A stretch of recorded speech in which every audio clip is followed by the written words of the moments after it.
This is 22 unique theories of things I'd love to see in Spider-Man 4, so let's go. Starting with number 1. Spider-Man has a new homemade suit that looks absolutely spectacular, pun fully intended. But seriously, I really hope we keep this suit throughout the entire movie at least, because we kind of need to build Tom this iconic suit that people associate with his movies and his MCU Spider-Man. Number 2, they have the perfect opportunity to give us a darker story and a grittier Spider-Man film. He has no more MJ, no Ned, Aunt May is gone, he's all by himself, he's been beaten, he had to give up everything. So I really hope they don't just throw this away and make him kind of just this happy-go-lucky kid. Number 3 is taking a positive from a negative. I know there's no MJ and Ned, which some people are probably sad about, but this opens up us getting possibly Gwen and Harry Osborn in this universe, and even more new characters to be introduced that probably couldn't be there if MJ and Ned were still there. Who knows, maybe you even see something with Harry starting to date MJ and Peter can't really say anything about it because MJ doesn't even know who he is.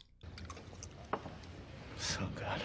I'm not sure how they're going to deal with Peter recognizing the Osborn last name though, so they'll have to do something there. Number 4, maybe Johnny Storm being introduced. He's the best friend of Peter in the comics, and now that Marvel has the rights to all the Fantastic Four characters, it's the perfect place to introduce the Human Torch himself. Number 5, Peter working a job.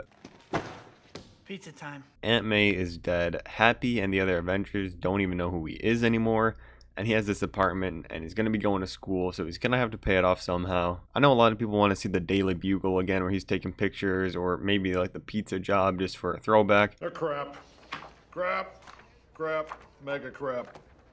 I'll give you $200 for all of them. And I would like maybe like a pizza delivery thing at the very start of the movie, just as a nod to the original Raimi trilogy. But I kind of hope we go the route of him getting like an internship at some science school and maybe with a certain scientist, and really explore Peter Parker being a smart kid more than just one of these kind of freelance jobs. Number 6 is no Avengers interference. I didn't mind this as much as others, but I know people didn't like Iron Man having such heavy ties in the first 2 Spider-Man movies, and some people weren't even a fan of Doctor Strange in the third. Like I said, didn't really bother me, but if it did, now you're gonna have a pure Spider-Man all by himself film. Number 7, the possibility of seeing the Venom symbiote storyline playing out, or at least more teases towards it happening in a future movie like Spider-Man 5, or maybe they just do a Spider-Man versus Venom movie. That's kind of outside of both the Venom and the Spider-Man trilogies on their own. Like a turd in the wind. Number 8, I have 3 words for you, and that's all it needs. Kraven the Hunter.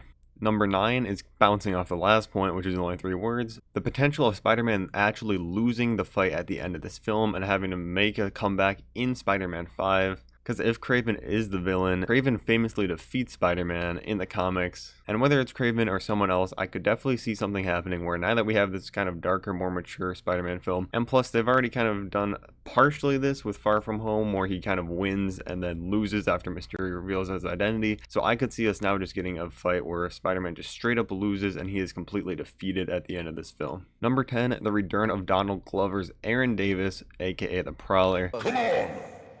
What happened to your voice? What do you mean, what happened to my voice? I heard you by the bridge. I know what a girl sound like. I'm not a girl, I'm a boy! We haven't seen this guy since Homecoming, and if he's in this could further tease Miles Morales' eventual introduction into this universe, even if it's just something like a small scene at the beginning where the Prowler is maybe not even fully the Prowler yet, but he's doing another like robbery, trying to get more tools or something, and he gets stopped by Spider-Man, and maybe he just throws out some throwaway line like, "Come on man, I'm just trying to support my nephew," or something. Like I said, obviously teasing Miles Morales. Something like that would send the theater absolutely crazy. And I know Donald Glover is like a super busy actor and musician and everything, but I mean, if you get offered a main role as a villain in a Spider-Man movie, you're gonna come back for it. So even if he's not the main villain in this movie, like I said, maybe setting up more for the future of the Spider-Man universe. Number 11 is seeing MJ and Ned develop separately from Peter could allow them to become deeper characters that we actually care about more. Like if we just get some scenes at the beginning of them going through school, and maybe MJ doing the model or actress career, Ned finding his own path, it would make us feel the loss that Peter feels of losing his friend and girlfriend.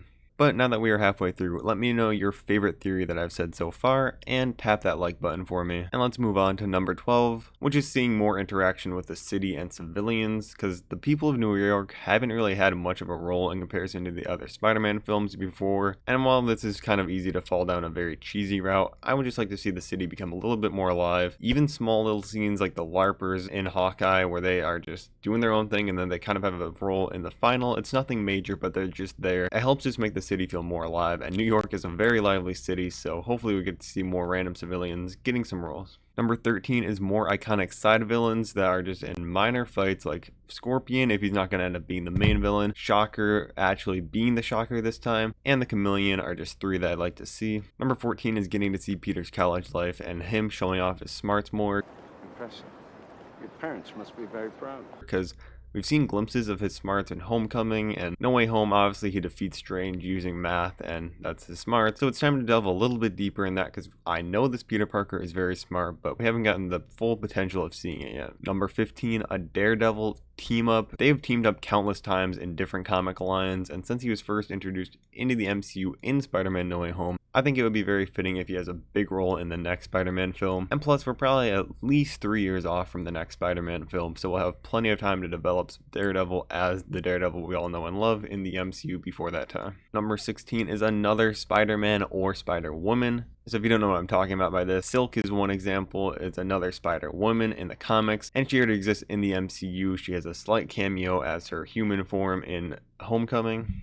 And like I said, it could be kind of difficult to introduce characters like Harry Osborn, since there's kind of the connection with Osborn that he knows that last name from Norman, who was in his universe in No Way Home. So I could definitely see them introducing some of these characters that we have not seen on the big screen before. And if we do see Gwen, maybe they could set up a Spider-Gwen, and I would love to see something like that. Because who doesn't want to see 2 Spider-Man again on the big screen? Because the more Spider-Man, the better, as we learned in No Way Home. Number 17, I would love to see Jack-O-Lantern on the big screen. I mean, just look at this guy. I'm putting him up on the screen right now. Who wouldn't want to see him in a live action film? Number 18 needs no explanation, Mr. Negative. Number 19 is the Hobgoblin. Ned already got a slight upgrade in his role in No Way Home by being able to open portals and do some magic, so why not start building towards a bigger and more evil role now? Plus, they already teased it as a joke in No Way Home. And I promise you, I won't turn into a supervillain and try to kill you.